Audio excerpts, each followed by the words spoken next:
दोस्तों, क्या आप चाहते हैं परमेश्वर आपको आशीष दे और आपके जीवन के द्वारा औरों को भी आशीष मिले? तो आज बाइबल से हम 7 महत्वपूर्ण उपाय सीखने जा रहे हैं जिसके द्वारा परमेश्वर से हम आशीष पा सकते हैं।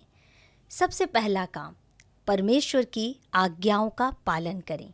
लय व्यवस्था 26 के 3 और 4 पद में लिखा है, यदि तुम मेरे वचनों को मानो और मेरी आज्ञाओं को मानकर उनके अनुसार चलोगे तो मैं तुम्हें वर्षा समय पर दूंगा और भूमि अपनी उपज उत्पन्न करेगी और मैदान के वृक्ष फल देंगे। परमेश्वर उन लोगों को आशीष देते हैं जो उसकी आज्ञाओं का पालन करते हैं। यदि आप उसकी शिक्षाओं को मानोगे तो वह हमारी आवश्यकताओं को पूरा करेगा और हमें समृद्ध करेगा। दूसरी बात, विश्वास के साथ प्रार्थना करें। वचन कहता है मत्ती 21 के 22 पद में, जो कुछ तुम प्रार्थना में विश्वास के साथ मांगोगे वह तुम्हें मिलेगा। परमेश्वर हमारी प्रार्थनाओं को सुनता है और जब हम विश्वास के साथ उससे कुछ मांगते हैं तो वह हमें आशीष देता है। हमें प्रार्थना में धैर्य और विश्वास रखना चाहिए। बहुत बार देखा गया है, हम प्रार्थना करते हैं लेकिन क्या हम विश्वास करते हैं कि जो हमने मांगा है वो हमें मिल जाएगा? तो जब भी प्रार्थना करें विश्वास के साथ मांगें। तीसरी बात, दयालु और उदार बने। नीति वचन 22 के 9 पद में लिखा है, जो कृपालु नेत्र वाला है वह आशीष पाएगा क्योंकि वह अपनी रोटी दीन को देता है। परमेश्वर हमें आशीषित करता है जब हम दूसरों की मदद करते हैं, जब हम दयालु और उदार बनते हैं, विशेष करके ज़रूरतमंदों के लिए, तो परमेश्वर हमारी सहायता करता है और हमें और अधिक आशीष देता है। कई बार लोगों के पास बहुत ज़्यादा होता है लेकिन उनके मन में कभी भी दूसरों को देने का हृदय नहीं होता है।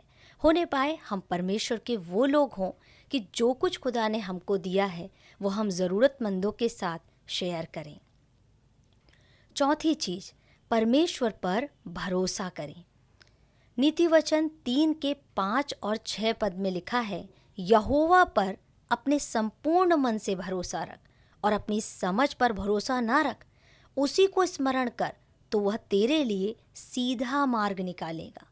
परमेश्वर हमें आशीष देता है जब हम अपनी परिस्थितियों में अपनी बुद्धि पर नहीं लेकिन उस पर भरोसा रखते हैं।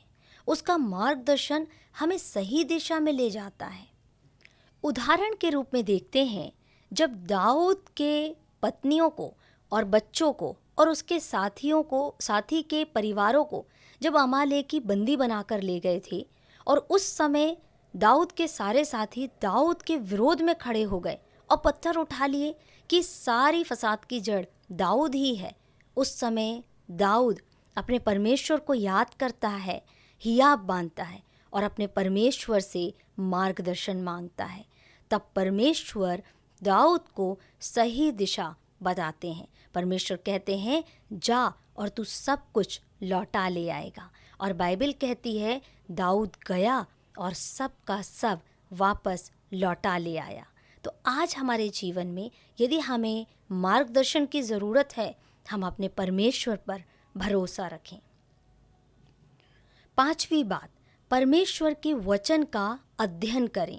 भजन संहिता 1 अध्याय और उसके 1 और 2 पद में लिखा है, धन्य है वह मनुष्य जो दुष्टों की युक्ति पर नहीं चलता और न पापियों के मार्ग में खड़ा होता है और न ठट्ठा करने वालों की मंडली में बैठता है, परंतु यहोवा की व्यवस्था से प्रसन्न रहता है। परमेश्वर का वचन पढ़ना और उस पर मनन करना हमारे जीवन में आशीष लाता है। जो व्यक्ति परमेश्वर के वचन के अनुसार चलता है वह सदा फलवंत होता है।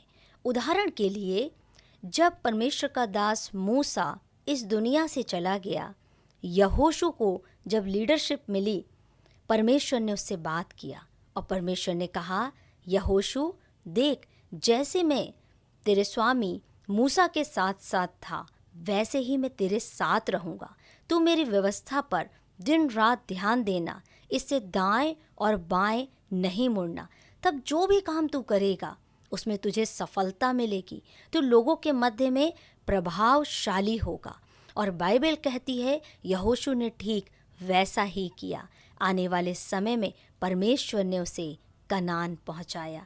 प्रिय मित्रों, यदि आज हम प्रभु के वचन पर मनन करते हैं, उसका अध्ययन करते हैं, तो न केवल हमें आशीष मिलती है, लेकिन प्रभु हमारे द्वारा बहुतेरों को आशीष देते हैं।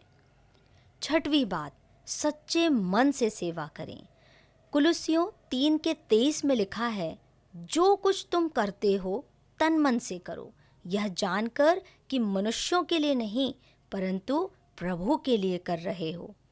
जब हम निस्वार्थ भाव से परमेश्वर और दूसरों की सेवा करते हैं तो वह हमें आशीष से भर देता है। उसकी सेवा करना सबसे बड़ा सम्मान है और इससे हमें अनगिनत आत्मिक और सांसारिक आशीषें मिलती हैं। उदाहरण के लिए आपको याद होगा, अब्राहम ने अनजाने में 3 लोगों की सेवा टहल किया था और उस दौरान प्रभु परमेश्वर की अद्भुत योजना अब्राहम को पता चली।